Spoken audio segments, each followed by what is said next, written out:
Good evening, good evening, good evening. Welcome to Real Estate Wisdom Wednesday. I am your host, Harold Valston, aka the Real Estate Motivator, aka Coach V. I pray all is well. Looking forward to having a quick conversation on what home buyers should do and first-time investors and what this market's looking like. So salute to everyone joining. I appreciate y'all coming through. Let's learn something. Let's put some stuff to action. Let's make it work. As usual, I'll give everybody a couple minutes to join us, and then we will get busy.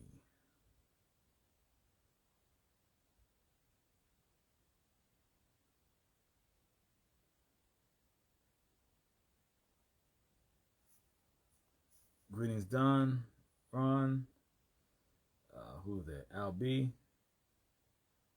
Thank you for coming on. We're going to get started in about 1 minute or so. Pray everyone's doing well.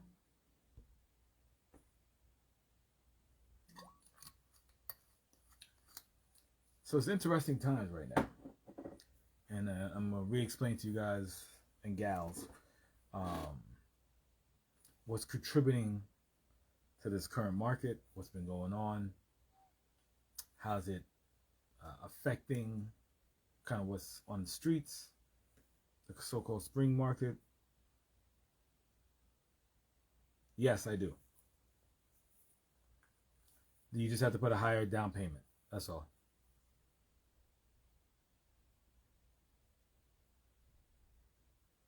So Ron, I definitely know somebody. Plus, you can also partner with people.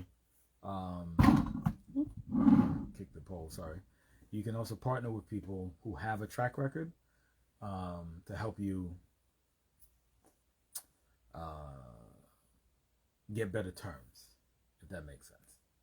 But if you want to talk about that a little bit more, hit me up. You can email me on my page, or you can message me, and we can talk about it from there. Where to start it off? The Harold Pearson. You have a great first name, by the way. All right, so let's get started. So right now, inventory is 46% of what it was in 1999 in regards to housing needs and so forth and so on. With that situation is creating, as you know, prices not to really fluctuate too tough, right? It depends on the location you are, but for the most part, most major areas, anything of major desirability, hasn't really fluctuated to the point where I told you I've still seen bidding wars in some locations. Not as feverish as it was during COVID. Like, you're not seeing lines around the block, but a house that's ready to move in, properly priced, are still getting bidding wars or multiple offers to be purchased. I was, as a matter of fact, part of one of those transactions. So the reality is, if there's no inventory, supply and demand, it makes things a little more difficult. The other challenge, obviously, the Fed is still continuing to raise interest rates.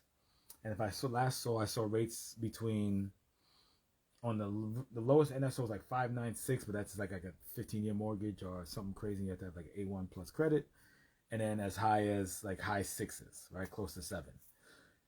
That being the case, you're having kind of a dichotomy of situations, right? Because now affordability becomes more difficult because the prices haven't come down due to the higher interest rates tremendously. Here are the realities of what you can do. First-time home buyers, potential first-time investors. Here what we do. We go to the seller, right?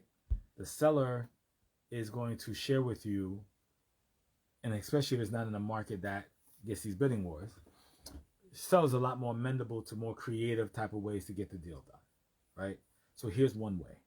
So you go to the seller, say, hey, I know the prices, you want this price. I'm going to give you your price, but I need you to take a portion of that price either to pay my closing costs and or buy down my rate. Amp your life. Salute. And buy down your rate. This is for your normal purchasers, first-time home buyers in general. What that'll do, they'll prepay a bit of the interest for you, which in turn will lower your APR, right? And annual percentage rate is what that stands for those who don't know. And that will make your payments a lot more affordable than what they would be otherwise, right? Also, I implore you even more so now. Oh, excuse me. Forgive me, I've been up quite a bit today. I've always implored you, also find those deals that are cosmetic fixes. There are deals I've been seeing personally. There's one that, for a client of mine, we just put an offer in. And we'll talk about that in a second. We just put an offer in. He got it, I wouldn't say pennies on the dollar, but got a pretty solid deal compared to the comps in the area because aesthetically, it is not pleasing. It needs a lot of updating. It's been lived in, no problem. Listen, you have a house, you're supposed to live in it. And that's what's occurred. And they were able to get, and through some coaching and through some guidance, we were able to get a very, very reasonable price that now they can go in, renovate the home, and sell it for a profit. Because it was a cut. And again, this is not major like gut renovations, nothing crazy like that. It's a cosmetic fix. Now the biggest part of that cosmetic fix, we're going to update the kitchen, update the couple of the bathrooms, make it really beautiful and sexy and all that fun stuff. But again, this was a cosmetic purchase, flip. This is not I got to tear everything down to the studs and rebuild the house. These are things that you can do with FHA, a 203K loan, Fannie Mae home style loan, and there's other lenders that have similar type products that they will pay for the renovations if the appraisal is there. And I can tell you for the project that I'm working on with this guy, the appraisals are there. So maybe even beyond what I'm conservatively adjusting for, right? So as a first-time home buyer, or any buyer for that case, utilize the tools that are out there. I had someone do, as part of their homework and being coached by me, was to find every program that their state had for home buyers, particularly first-time home buyers. They were, literally, I think they found 15 or 16 programs that were either down payment assistance, closing costs, no down payment, knocker type programs and different things of that nature. These are all things that can assist you in making it a lot more affordable for purchase, right? This is for you buyers who just want to buy a crib. And if you want a house hack, I strongly suggest Squab. What's up? Right? I strongly suggest that.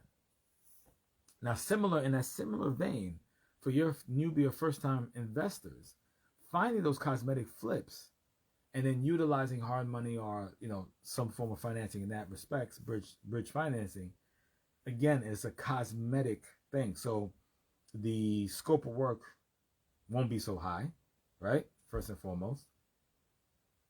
Second, it's not as daunting of a lift to do that type of work. And three, the lender will be more likely to, to the gentleman's question I asked earlier, and more likely to lend you the money because of the fact that it's not a heavy construction type renovation. Thank you, sir. Thank you. Appreciate you. So the realities of first-time flippers, first-time investors, whether it be house hacking, whether it be buy and hold, whether it be flipping, find cosmetic flips. What's up, Ron? And by the way, Ron is taking over the world, both physically and in his investment life. Salute to you, sir. Salute to you. Salute to you, coach. So finding those types of flips or those types of purchases makes the most sense for your first-time investors. They're doable. They're easier on your stress levels. Lenders are a lot more amenable to lend them, to lend you the money to do it. And your turnaround time will be a lot quicker, right? So for instance, I did a deal in Newark last year. We thought it was going to take 3 months to rehab. It took us 6, right? But it was a complete, almost total gut to the studs on the top floor and on the matter of fact, I gotta find some of those pictures, put them out there so y'all can see. So that took a little longer than we expected because materials and other things happened, right? Waiting for some inspections, some of the things I'm dealing with now, for the grace of needs God's grace on these. But these are things that happen. But that's when it happens when you're doing major construction, right? So with that being said, you need to look for the things that make sense. So right, if you ever had a kid who played t-ball, right? They didn't get a pitch first. They put a ball on a stick and they swung at it. So same thing. The cosmetic fix is your t-ball. Then you can start working your way up to the major leagues.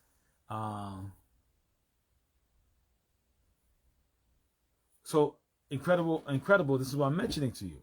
So you can do a cosmetic flip, right?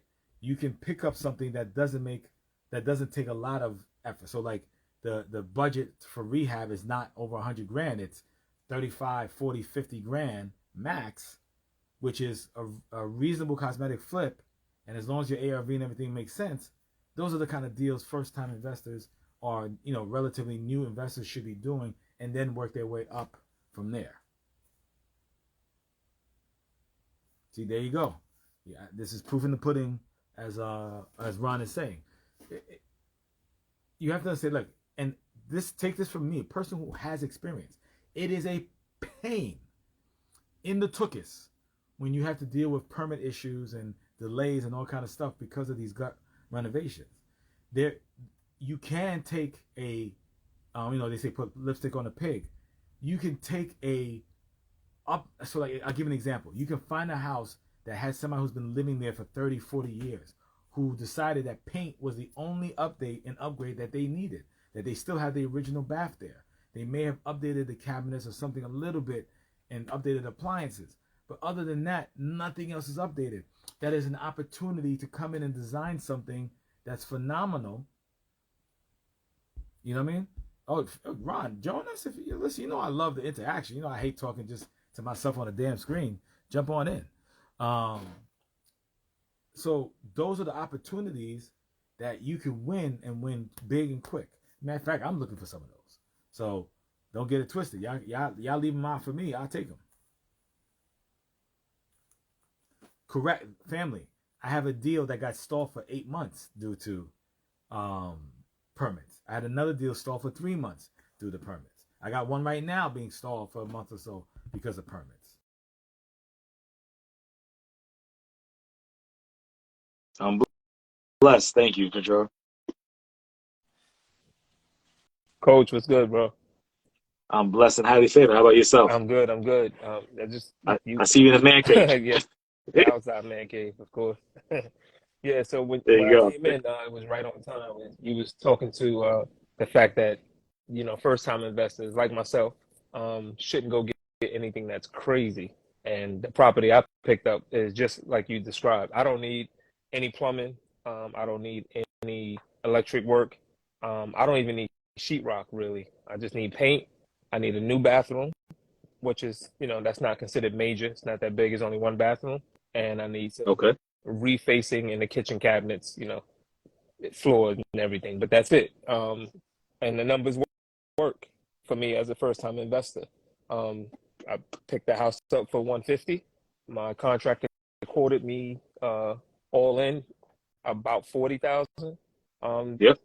I allowed 10,000. I estimate 10,000 here or there, just Good because. So I called it 50,000 to myself, and so I Yep. could possibly be all in for 200,000, and the ARV is between 280 and 300, and that's Beautiful. without me going crazy, without getting a bunch of permits until I'm ready for that. And I'll get to that part. I'm going to learn from this one and get to that. But I didn't want to take on a full gut project with no experience.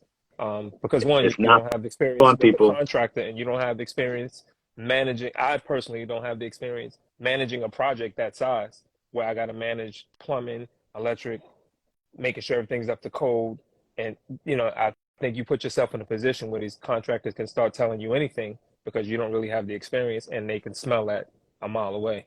So, Oh yeah, dude. It's unfortunately it's like and ladies, please don't take this the wrong way. It's like mechanics when they see a woman walk into a shop. yeah, yeah, If the woman doesn't know stuff, and that's what they assume, and a lot of women do now, but that's how they see it. They start salivating. So when yeah, they know an investor doesn't understand the general principles of contracting, they gonna come at you heavy. right. You know what I mean? And I So, learned a and that's why lot, you but always have that.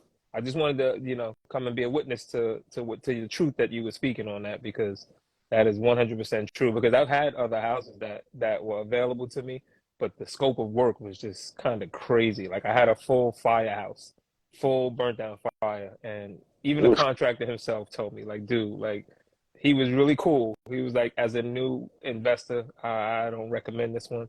I mean, you're looking at least 150 even to get this house back.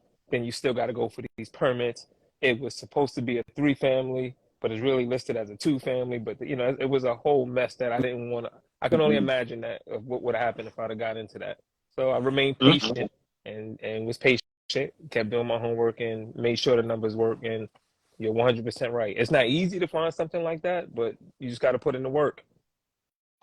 But what's funny is you'd be surprised. I'm not saying they're like a dime a dozen because we all know the inventory situation is crazy, but they're not as far fetched as you would believe. You Yeah. know what I mean?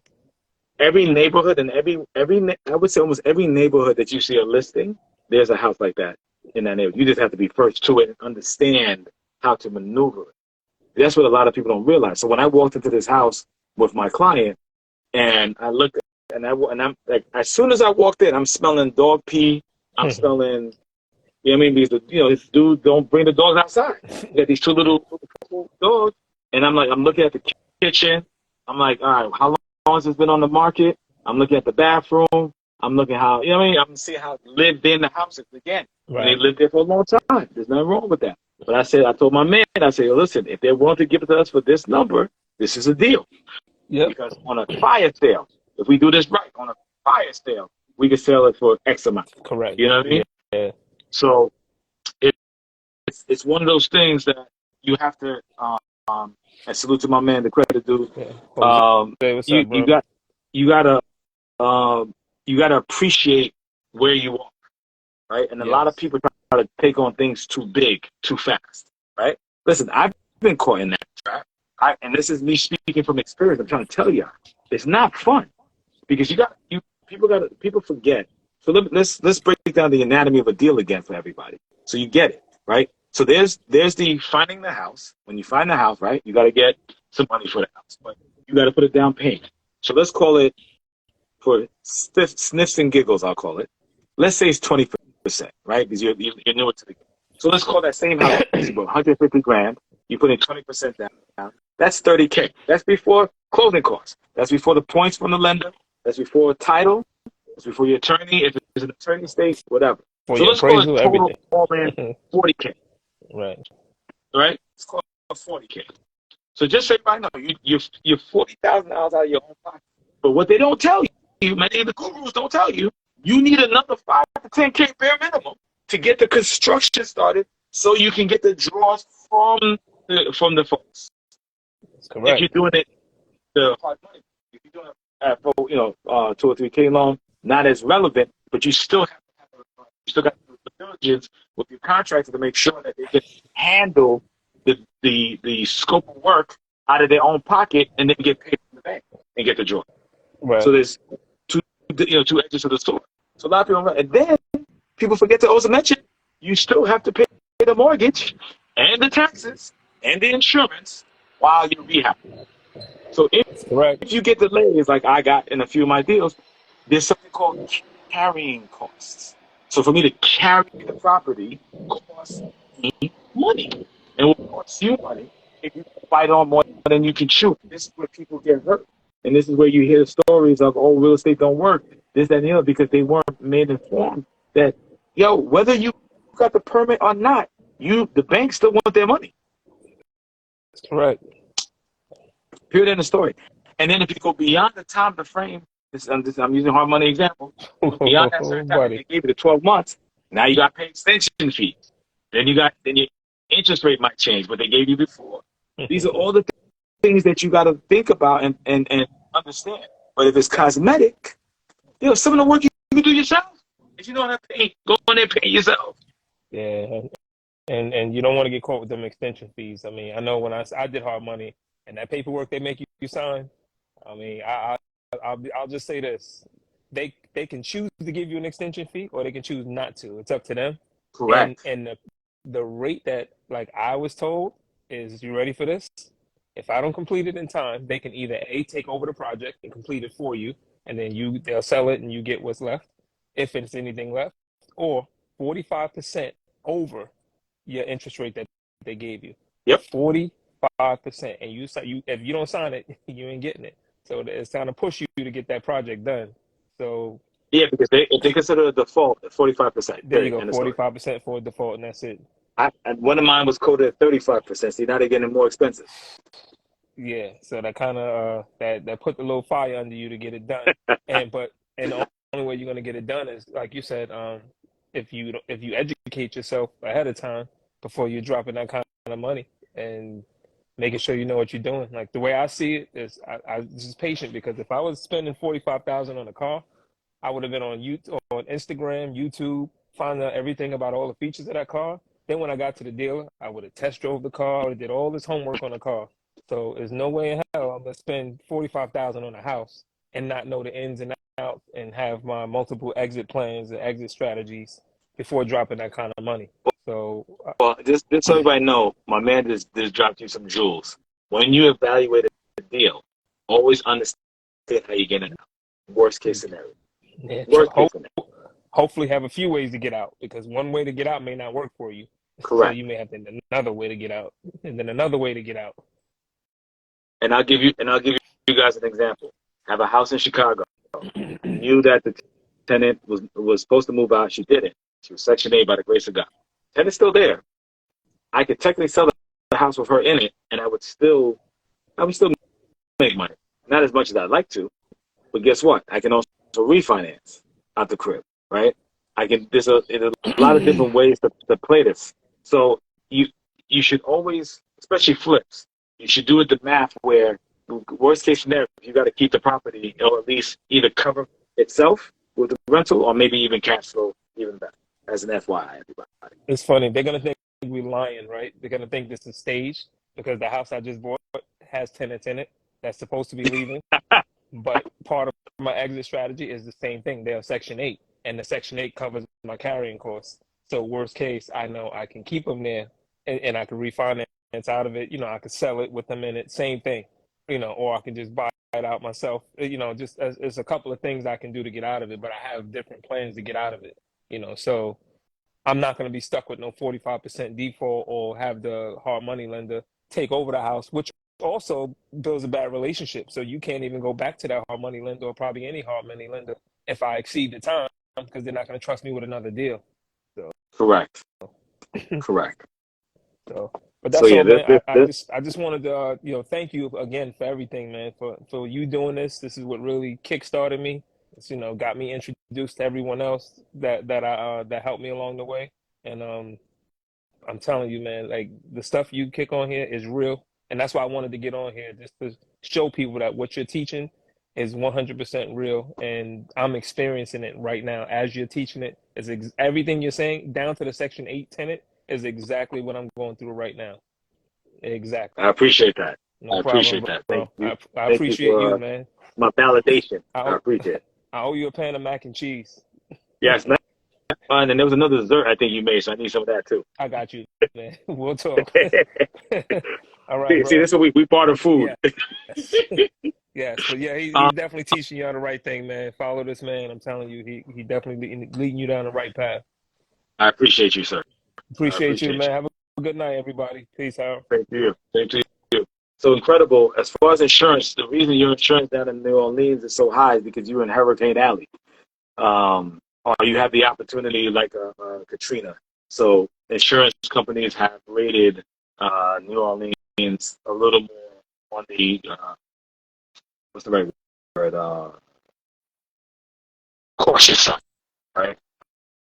It's more of a concern, more of, because even New York insurance went up, and that's because Sandy hit up. Mind you, we barely get hurt. We get Sandy was even a hurricane. It was a tropical storm once it got up here. I mean, but it did enough damage in the skin. Insurance company that even like my own mother's house, that's nowhere near water. I'm talking about nowhere near water. Not even remotely near water. They're talking about they have to raise the insurance costs because of what they're concerned about. So they're spreading out that risk, that's what amongst everybody, which is insane. So FYI. I mean, I got a couple of insurance brokers I can introduce you to see if they can rate you better. Maybe find better carriers or something, do certain things. Hit me up, make you some introductions, and we can go from there. Anybody have any other questions in regards to that?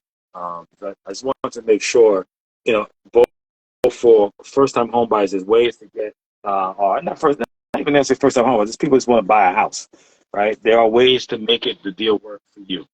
You have to learn to be creative and think outside the box. You have to be in a situation where you make the numbers make sense for you, right? And listen, I'm trying to tell you, I'm experiencing it now. Delays cause headaches, right? There's things I would love to take care of and be finished with, but because of the delays of these, permits and other things, it creates a little bit of headache. You see the little grays here. You know what I mean? So, see now you pushing me. Now I have to run up in there because I definitely got a dad bod right now. I'm about to get my beach body right. Now with all that being said, I want to implore you. So let's just recap because we don't have to be here. It's a very quick and easy lesson.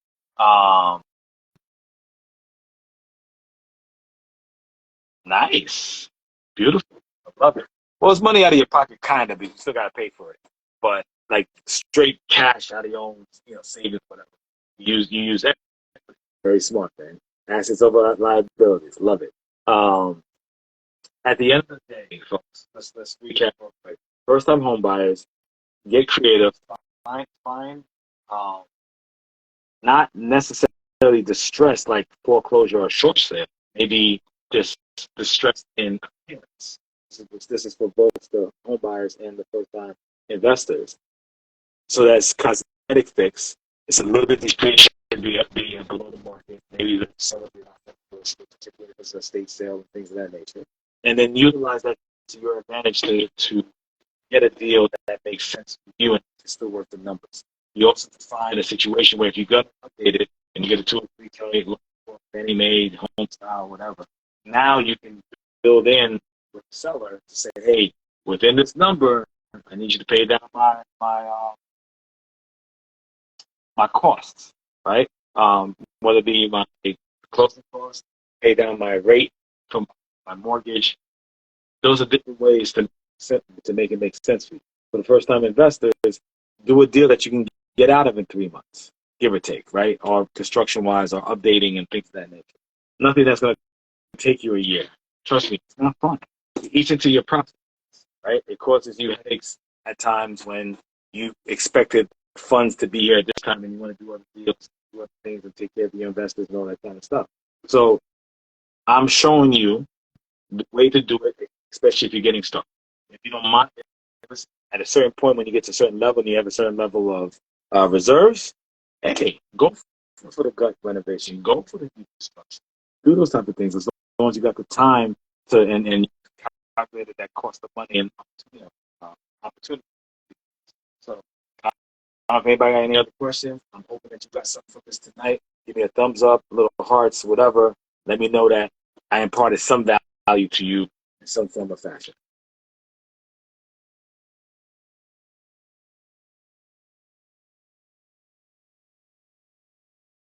If not, nah, I appreciate that. Thank you, everybody. But like I said, you got any other questions? I got a couple minutes. Feel free to ask. If not, I'm glad that you guys got something out of this. You learned something. Now take action, make it work.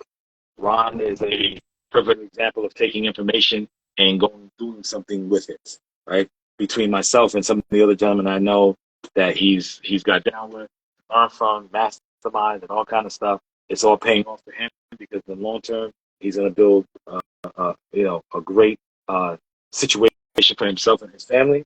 Things that he can pass on to his kids, and I had the privilege of coaching one of them. So, and that's how we met. Just so everybody knows, I coached his son, and he introduced me to a great organization that I've helped other kids along the way as well, which is what my heart really is at, is philanthropy and helping young brothers step up and be the best that they could be. For these next 6 months is to finish off the deals that I got delayed, pay off my investors that trust me, and that's what I do, and take care of them, and obviously take care of my family.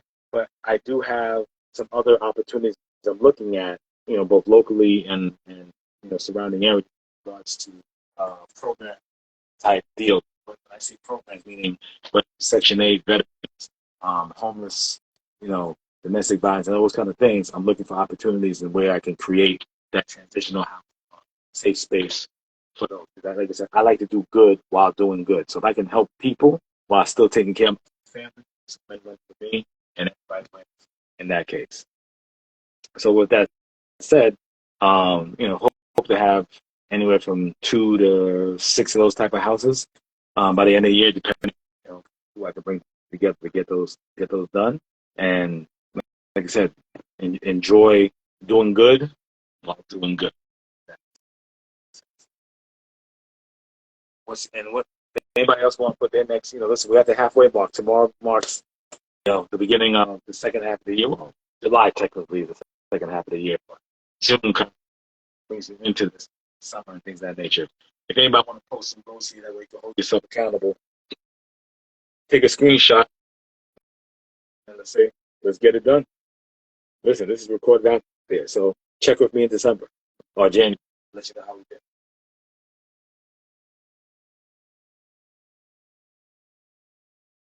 Any other questions? Going once, going twice. God bless everybody. Always appreciate y'all coming on.